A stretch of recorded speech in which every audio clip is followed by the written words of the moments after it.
one man, he's still somewhere in the center of big house, of chaos, of the sounds, of the music.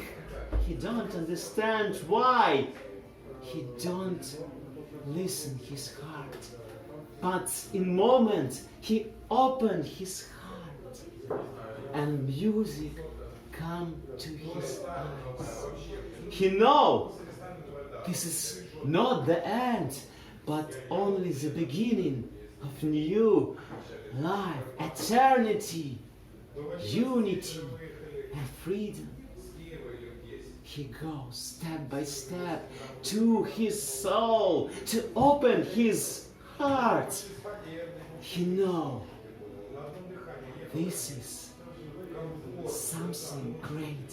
This unity, this smell, this touch, this passion of his own heart, of creativity. He starts